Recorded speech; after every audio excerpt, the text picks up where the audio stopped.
not only was it mismanagement of the forest, but there is another agenda, because apparently between Melbourne and Sydney is this super fast train that they wanted to put through, but most of the land they wanted had protected species in there. But on the cables there was the same Wandjina spirits, which were haloed, 2 eyes and a nose but no mouth. And I looked at that image for years and years as a kid and thought nothing of it until I met one. Until one come to my door at 10 o'clock in the morning in the daylight. When I opened the door and it was this little being, said no need for introductions because you know who we are and we know who you are. If there's demons and aliens who are so powerful and so got super technology, why don't they just come out and rule us? I said they've tried it before and we defeated them just with consciousness.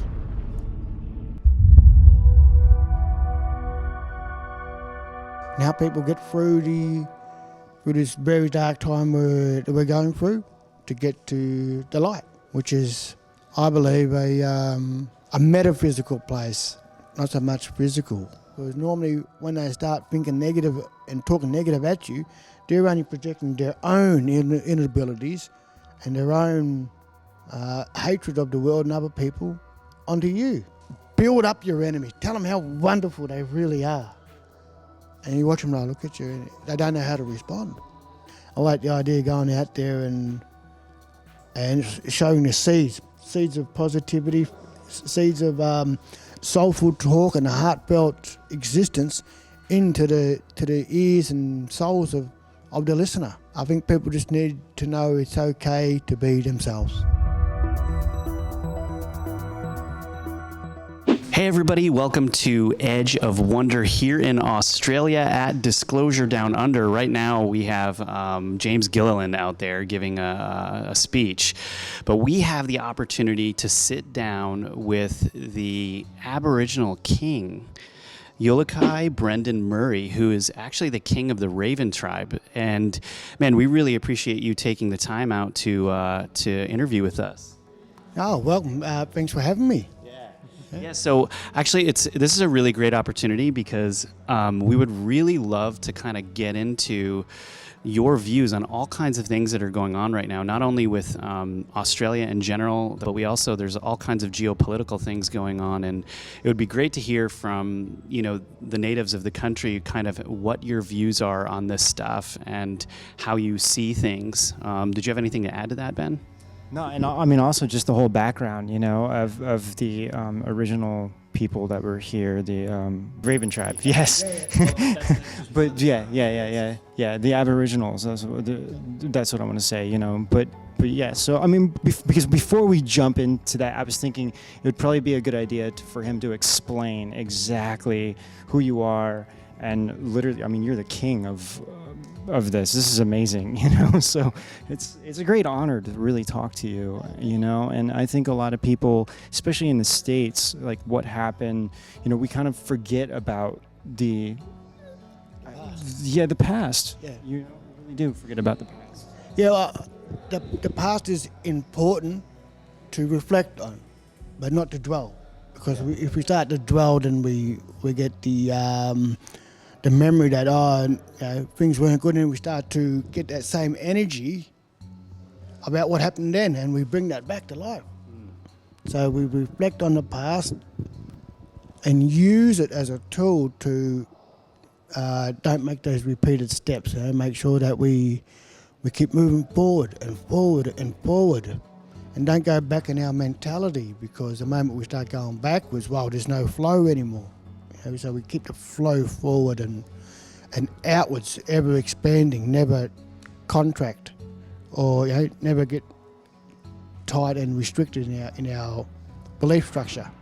So tell us a little bit about your people, like how long you've been here and the process, and kind of what exactly happened, and then we'll get into like the questions that Rob had.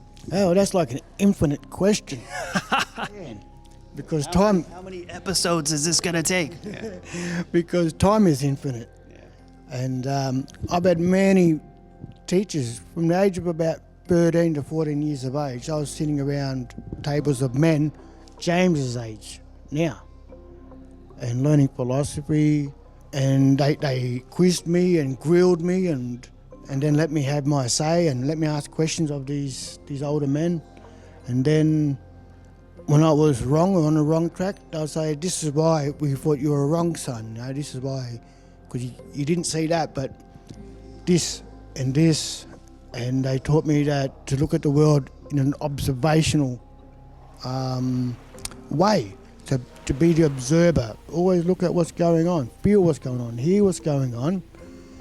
Only interrupt it when you see something negative about to go down. And it's like people say, don't judge. And I think that's a trick. I think the world's gone down because we lost our will to judge each other. You know? And people know about the three monkeys, you know, hear no evil, see no evil, speak no evil. I believe they killed the fourth monkey, which was do no evil. And that one used to be there once. I remember in the psyche of the planet. This planet has a memory and a blueprint that we can tap into. People say it's the Akashics, but really the memory is in here. Is what Peter and James were talking about. The memory is inside us. And the universe is holistically inside us because we are an energetic fractal. And when it comes to the black people of this country, a lot of them people now have become body corporates, where their whole frame of mind and heart space is body corporate, where they don't see that there's any other reality but being involved with a corporation. I'm telling people that's not reality. It's not only is it demonic, but it's wrong.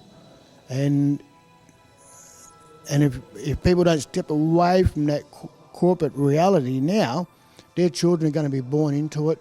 Everyone's going to be that corporate slave mentality, which we know is wrong for the world and we need to be transitioning away from. I want to get a little bit more into the history of the Aboriginals. So what is your people's take on the settlement here with Westerners kind of coming in and all of that? Like, how does everyone view that and the country of Australia along with it? How do you guys view sharing the country and the land, especially being the king with all of the different things that have gone on? Well, when it comes to being the spiritual caretaker of a certain area, it actually hurts your heart and spirit when you see all these wrong things occurring, and you're almost powerless to stop it. But I don't accept that. I think we all have that power to step up and intervene. You know? People talk about celestial intervention at first, and that we need them to come and do this. Now I said, no, we need us to stand up, to rise up and do this.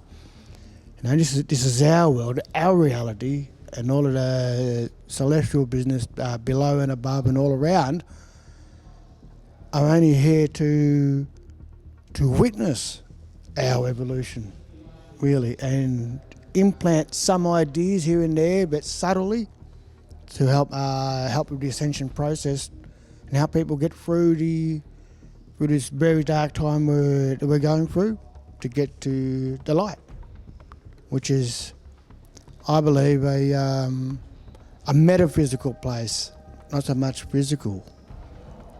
And when it comes to time frame of people ask how long have people been here, I don't know. Like one of my beautiful teachers, who by his words was my spiritual grandfather and I was his spiritual grandson, was an Oglala Sioux medicine man named Wallace Black Elk. And he'd come into Australia and we met when I was about 20. So almost 30 years ago we'd met and shared a sweat lodge, and then he adopted me into his spirit and I adopted him into my spirit, and he taught me many things to do with the universe. So my teachings are worldly, not restricted to what people say to the tribes here. And not all the tribes here operated in the light either.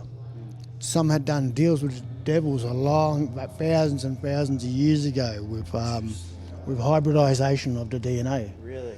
Yeah. So, I mean, kind of going off of that, do you think that would affect, like, let's say there was a tribe that did that, made, like what you said, made a deal with the devil or like kind of a dark entity, do you think that would affect that tribe going forward in future generations and things like that? Almost forever, yeah. And one of our old philosophies is the hairier the person, the older the DNA.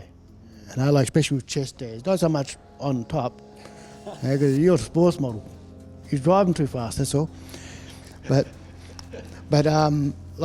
inside, like ourselves, like hairy chest and everywhere else. And we come from like the Sasquatch. You know? Here we say Dooliga or Yowie is one of the words for the hairy people.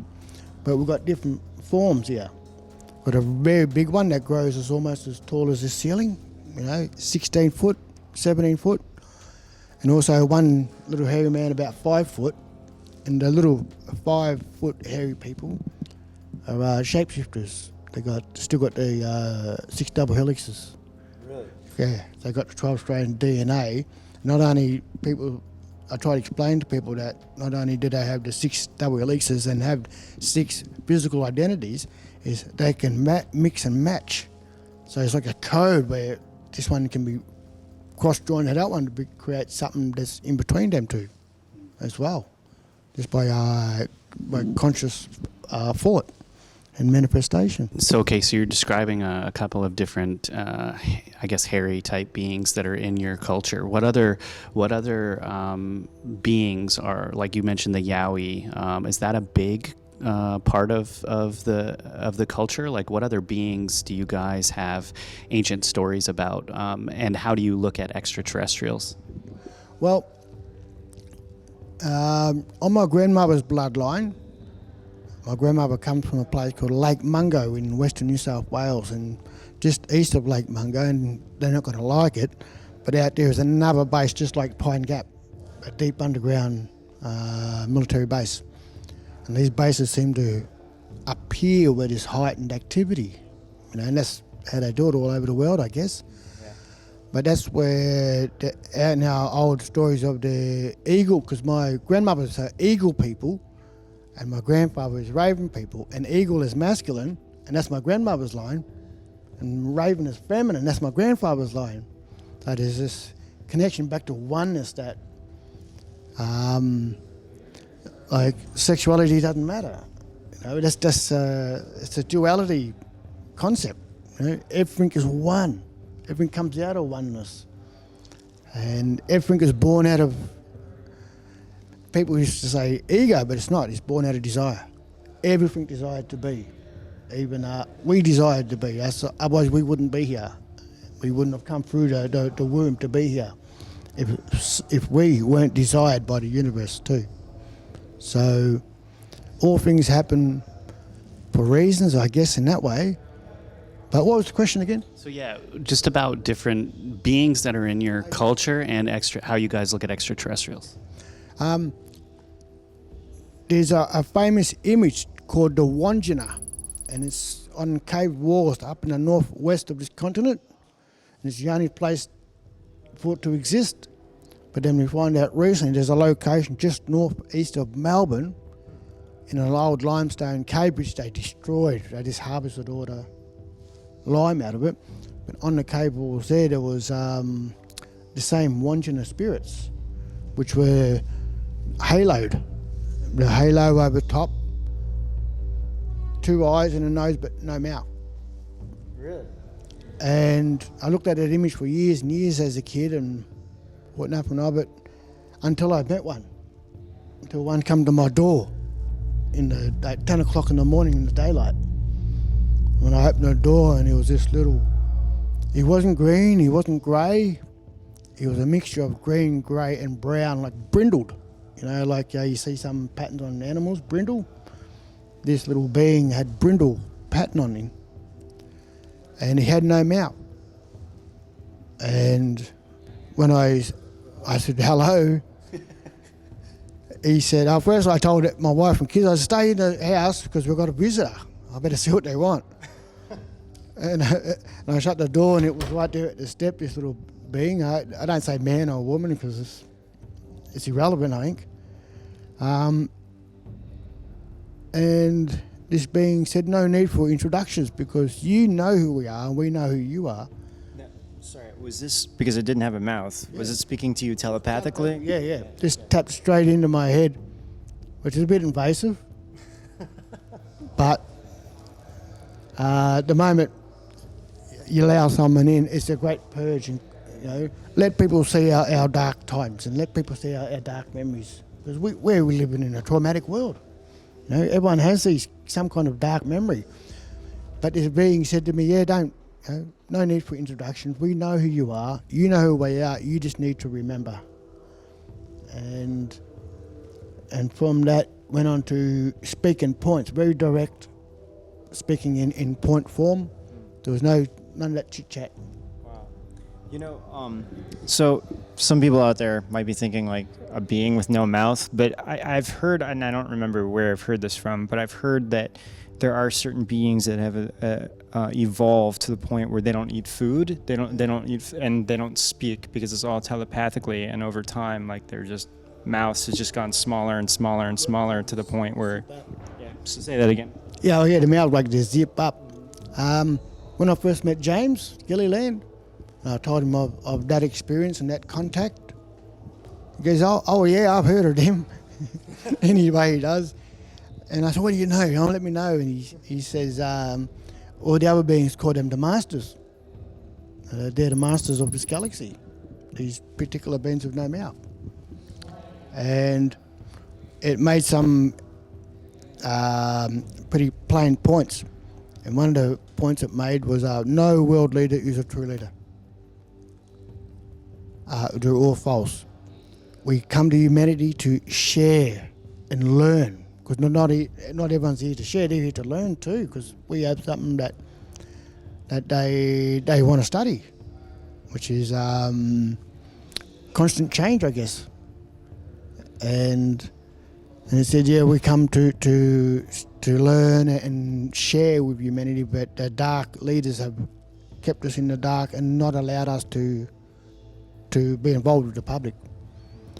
And this being said, we've had enough of that.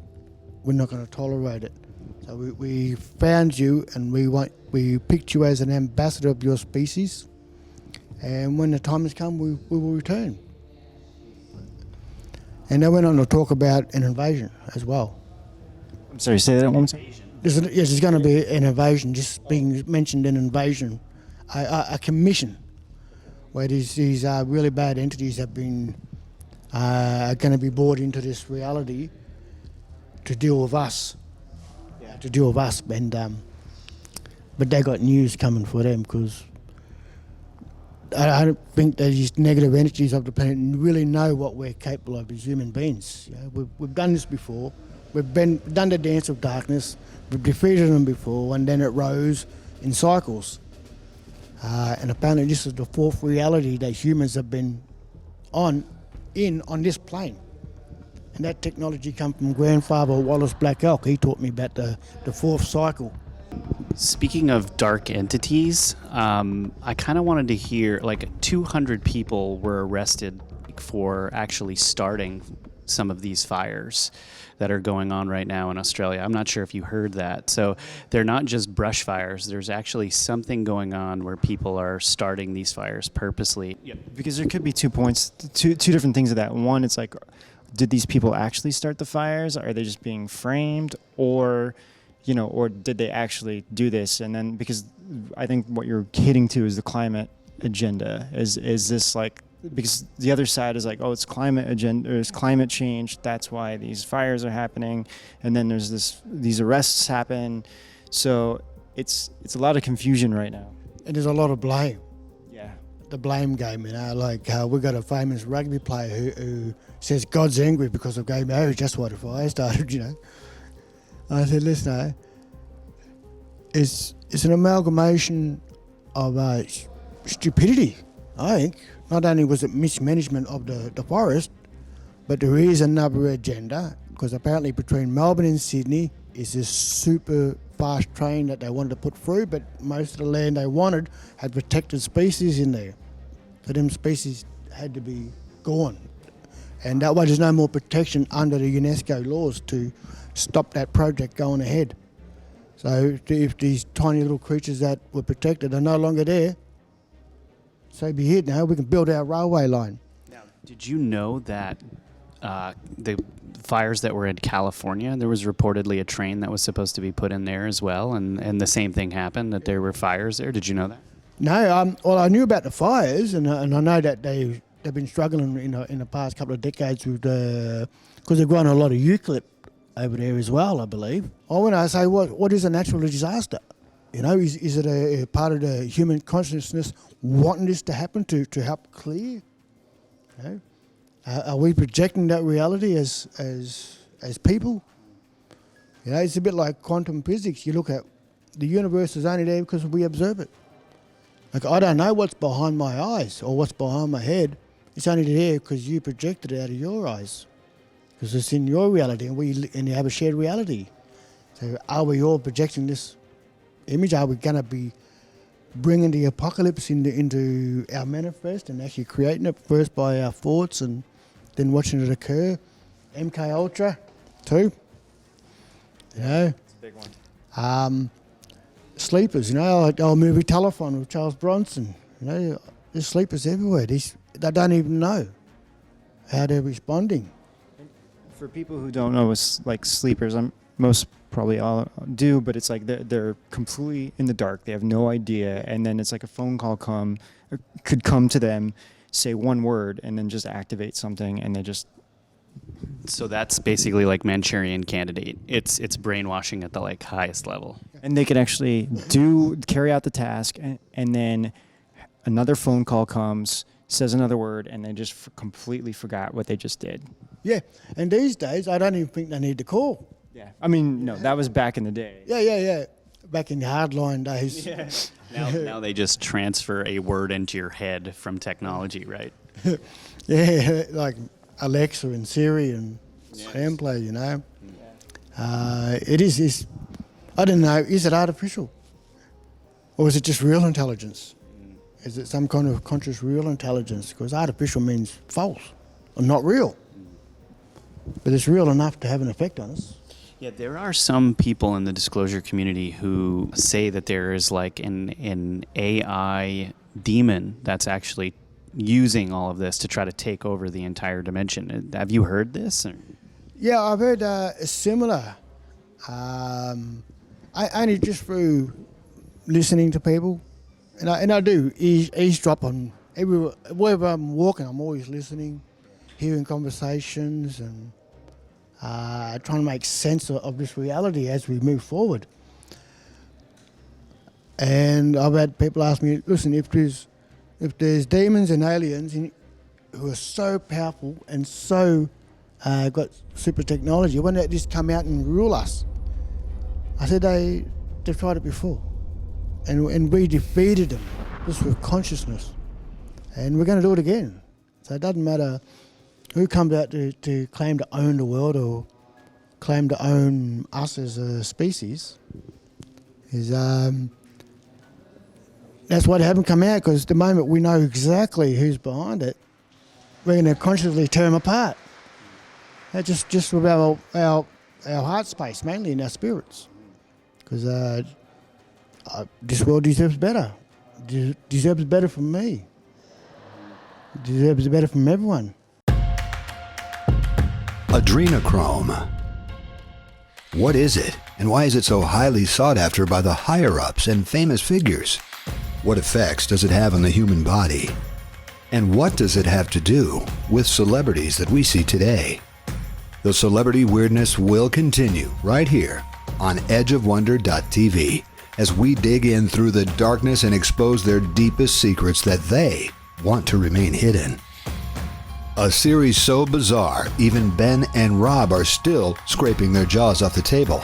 You'll see the things we discovered and more that will certainly blow your mind. So brace yourself for more celebrity weirdness with Edge of Wonder. Wonder. So let's kind of get into a few of the, I guess, geopolitical things. There's a lot going on in politics right now. I mean, you have things seemingly being transformed around the globe. We have a new administration over in the United States, which seems to affect everyone just for obvious reasons.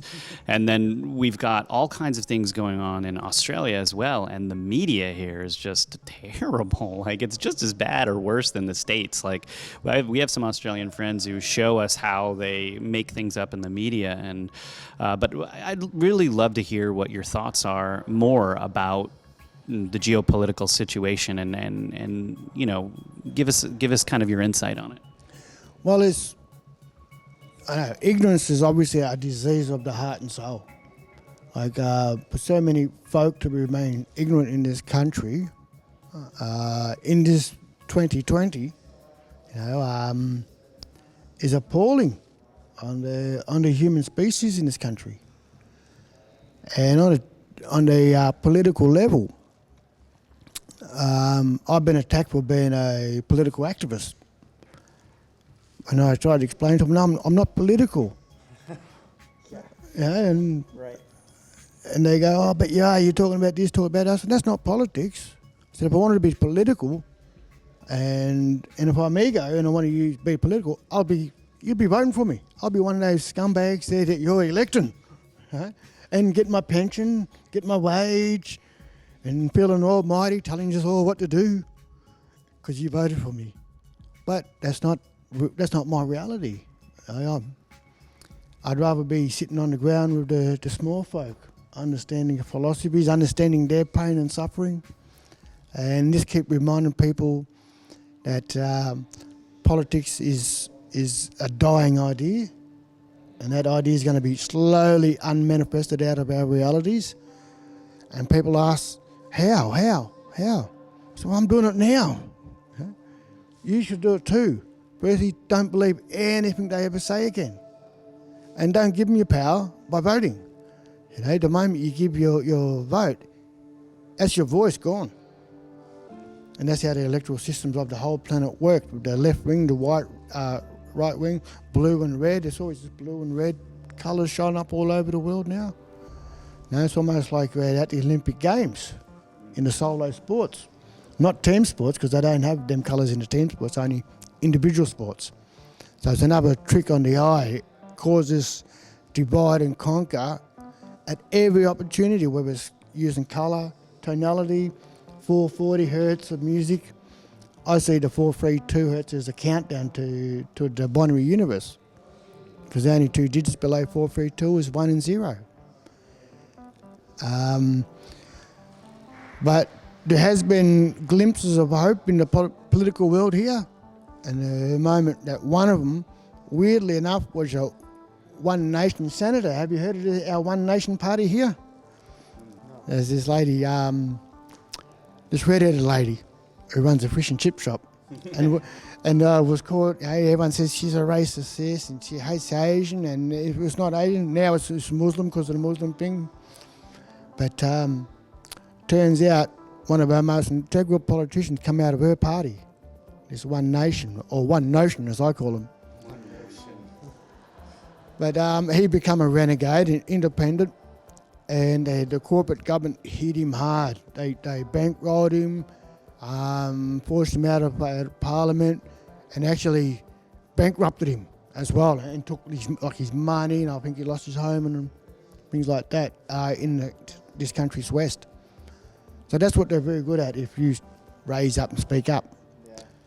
So I don't have anything to lose.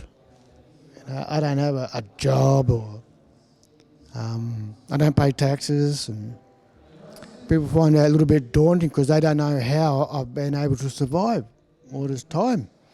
And so I survive on the goodwill of people. You know, I want to, the world needs us to accept each other on a human level, instead of and doing it for bartering for things, instead of doing things structured on paper and then getting your wage and then paying your taxes. And it's all about using those numbers to take us away from us. So true. Yeah. Yeah. So politics are changing. Poly, many, ticks, bloodsuckers. So work that out. That's terminology for you. Sorry, all you beautiful politics. Yeah, you know, one of the things that we're constantly saying on the show is that we're not right or left. You know, we're not liberal, we're not conservative, whatever. Our role is like we just want the truth, you know, and the truth can come from either side many times, you know, but it's just like we're just trying to find the truth of the matter and present that information to the people. Yeah, well, I see it as one bird, and I like to think that I'm on the neck of the bird, riding it, sort of thing, where there is good things in the conservative ideals, and there's good things in the left-wing ideals, but without each other, they're fundamentalism or extremism.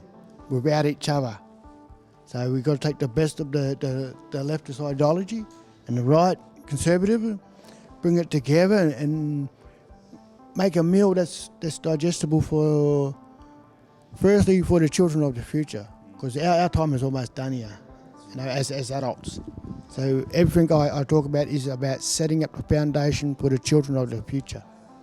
Well, you know, using that bird as an analogy, if you only have one side of the wing, the bird will never fly. It flies in circles. Yeah. We've been kind of really talking a lot about climate change and everything, you know, and we have found evidence that there's like an agenda being pushed by a lot of different things going on. But I just want to hear your perspective on what's going on being in, you know, in Australia and everything else. Well, I think that like I was saying about observation, you know, I got taught to watch, observe, and try not to understand anything in a rush, but to accept everything I see, hear, and feel in its wholeness. Only through full acceptance do I get an understanding of why it is, what it is, but it's very hard to find who it is.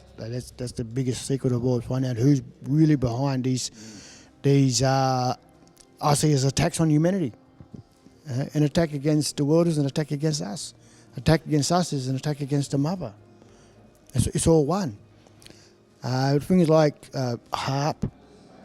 HARP, you said? Yeah. Yeah, like the weather modifications, like this, the government doing stuff, you know. Yeah, well, Australia has an HARP installation out in our west. It's called Exmouth, out there somewhere. You know, I watched the doco Angels Don't Play This HARP a long time ago, and I started to learn more about that in conjunction with the chemtrailing or geoengineering. Yes. And what's in that stuff. That has a multifaceted weaponization against humanity, because not only is there poisons there to make people sick, they're spraying the ingredients for thermite on us. So these fires, once that stuff comes together on the ground, all it needs a little bit of heat, and it's sparking and the fires are on. Yeah, for people who don't know, thermite is what?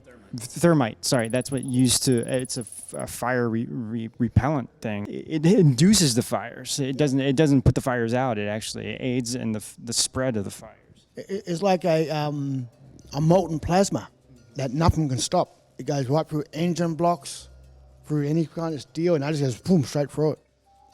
And aluminium, barium, iron oxide, and that's what's in the chemtrails. And earlier you mentioned something about an ant being? Well, just at the presentation here, when Peter was talking, I had this overwhelming smell, and because the nose is another sense that people don't pay too much attention to, either. People might smell food or smell farts or whatever, but yeah, well, pardon me, but in it is ether and energy, and odor is another repercussion of a transition into molecular structure around us. So when you smell something that's a bit dubious, normally you're right to use something dubious or something in the area, and I was sitting at the audience and I could smell ants. I could smell an ant being nearby. And I go and treat this place as sterile in here. I don't think there's any ant trails going through on the parquetry floor there, unless they followed me in from the bush. But it was that I don't know what that acid smell is that most ants have. And you're not talking about little ants. You're talking about like an extraterrestrial ant, correct? Yeah, I felt it. There's one with us today. Do you think that has anything? Because earlier I wasn't really sure because we got cut off. That's why. But I wasn't really sure if you were connecting this with like what's going on with the fires or the geoengineering aspect of this. Yeah. Well, what I see about a lot of our celestial brothers and sisters and beings, here to assist. And that word's important. That we're the ones who have to make these changes. We're the ones who've got to stand up and encourage other humans to do the same. It's not going to happen on its own. People got to be proactive, talking and listening. And these days, I like the idea of I overdosed on an ancient medicine called monoatomic gold. I've heard of that. Yeah, and it does different things to our consciousness, and at any given time I'm on about 5 lines of thought. So there's all this multiple thinking patterns happening, and sometimes it's hard to stay focused here and now. But what that's enabled me to do is have communications with children and animals. And I've had kids speak to me like straight through the telepathically.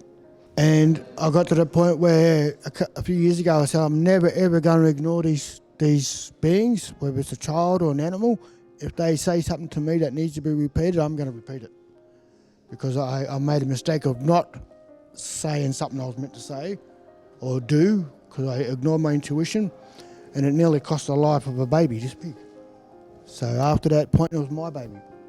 After that point, I'm never going to ignore my intuition again. I'm never going to ignore these little beings. If they tell me to ask something of their mum or dad, I'm going to say it. And sometimes parents get a bit funny when you say, listen, your kid said blah, blah, blah. Walk away. But not always. Sometimes they'll hang there and want to know more. So there is a mass consciousness shifting. We just got to allow for these other beings to slowly catch up. And, who's to blame, the teacher or the student? So we as teachers must get those masses out there who seemingly are the students, get our philosophies out there to the public as easy as possible as you can, but said in a way that's digestible for their hearts and their souls to accept.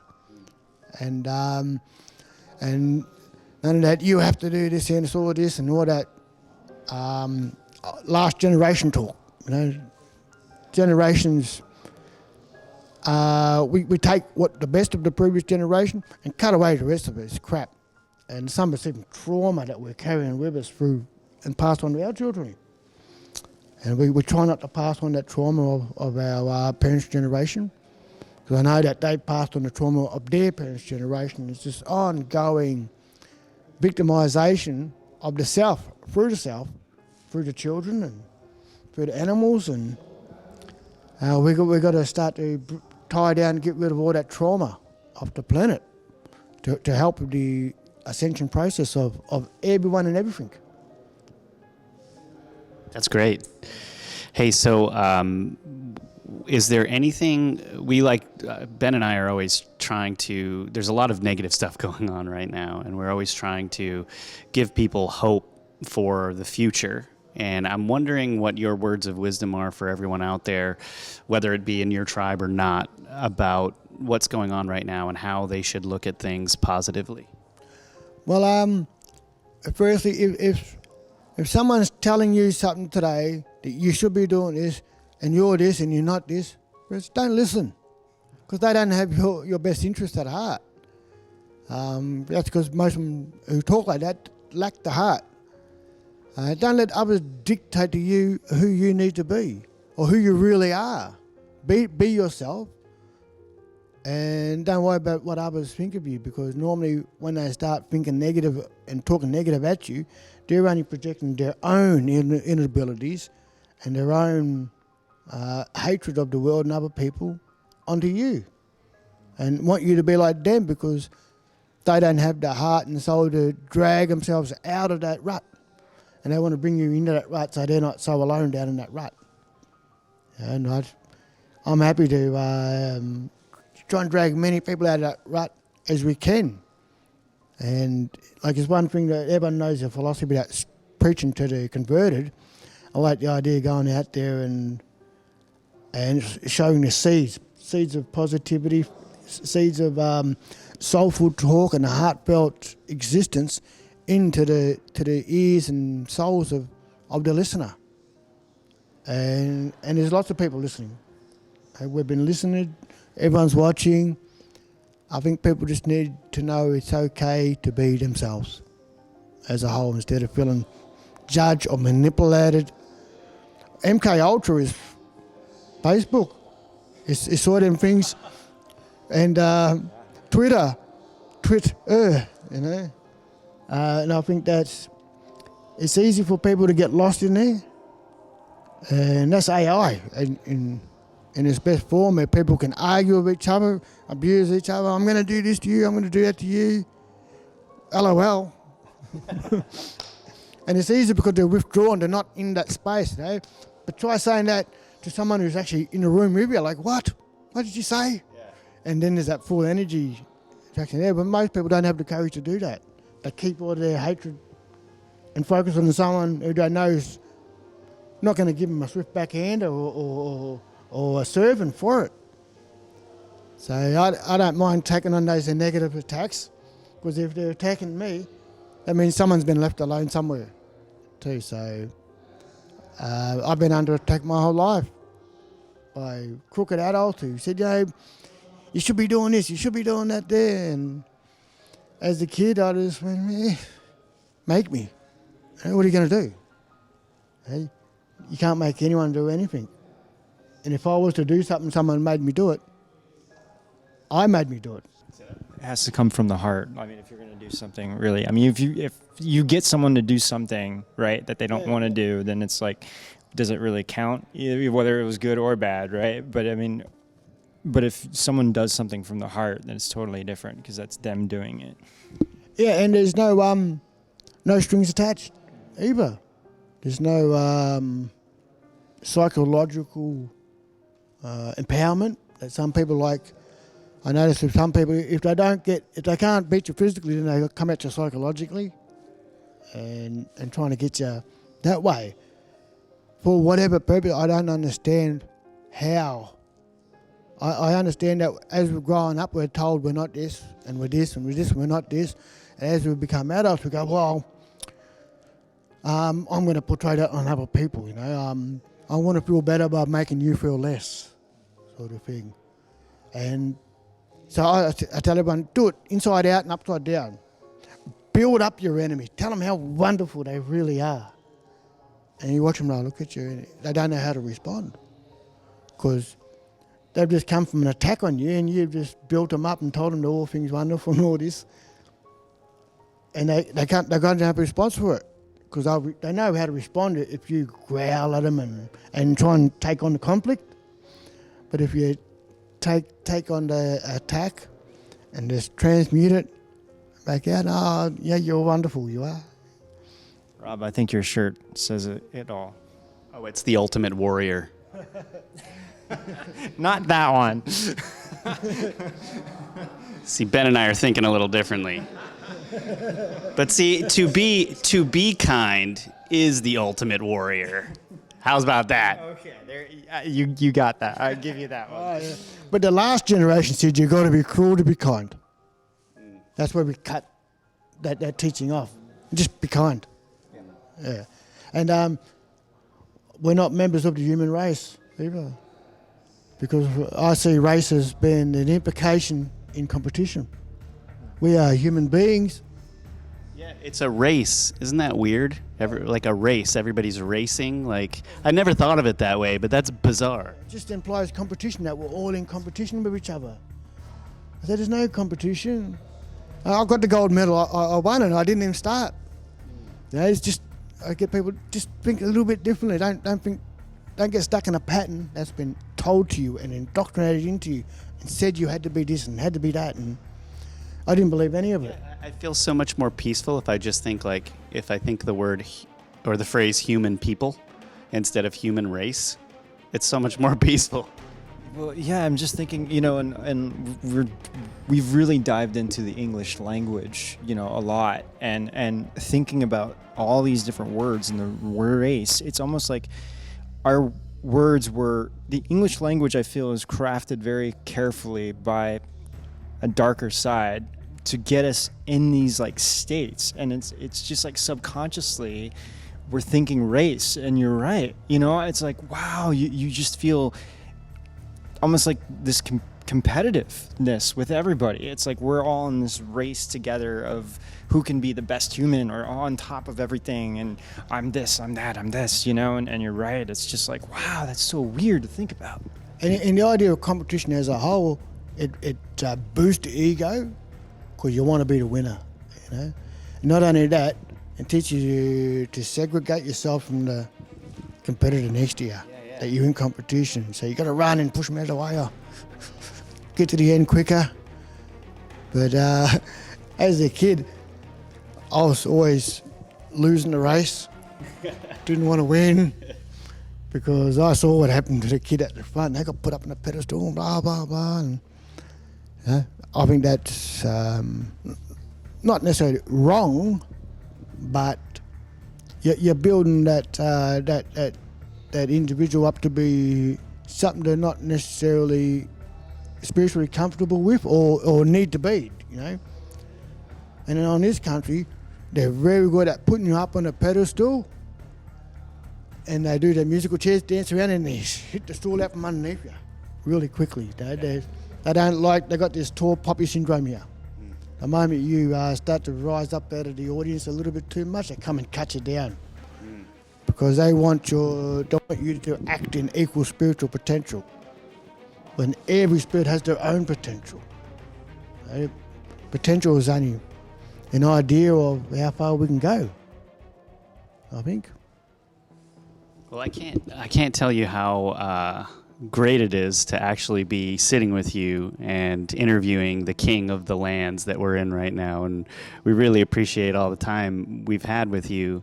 Did you want to ask anything before we start to wrap up? I think we covered a lot. Yeah. I mean, we could literally just be sitting here for hours having conversations about, all kinds of things. But yeah, this has been amazing talking to you and your people. I'm kind of curious about your thoughts on Trump, actually. Trump? Well, I don't know, but I'm a Trumpster. That's awesome. Only because it's different. He didn't go through the same process, and the moment the modern media would attack something, like, there's got to be more to it. So their own actions dictate what the reality is. So when someone's under constant attack, they got something going on, and obviously the evil in the world hates them, and they were trying to disclaim them or defame them in any way possible. And that's okay. That's hopefully for him. That's confirmation too that he's doing something good and right. Regardless of whether it's America or it's weird that he's actually divided the world since 2016 into Trump and non-Trump. You can go right to some little outback pub out there and they'll be going, Trump, I don't like Trump, and I hate the man. Yet they're not looking at their own politicians here. All politicians are the same, but I hate Trump because the TV said so. It's so true. This is exactly what's happening with our media in the U.S. And, and I think in the beginning, it really caused both of him and I to take a step back and wait a minute, why is the media going so hard against him, And so then it caused us to look on the other side of everything. Well, what's going on? Why is the media acting this way, And then we started realizing, he, there's a lot of things that he's doing that's that they, of course, the people, the powers that were, wouldn't like, to be exposed. And what it is, we look at these changes needed to occur. We need provocateurs, and we need humans who are ready to act different, speak differently, and not follow the same pattern like they've been stamped out of a factory somewhere, like, oh, Democrat, another politician. And they just keep stamping out these blueprints, and they come out thinking the same way, and that's AI. That's true. Another idiot. Hello, I'm King Uluki Brendan Murray of the Raven Tribe of southeastern Victoria, and I'm here with Edge of Wonder. And all you beautiful people, stay beautiful. All you ugly people, get beautiful. And thank you for having me. We'll see you out on the edge.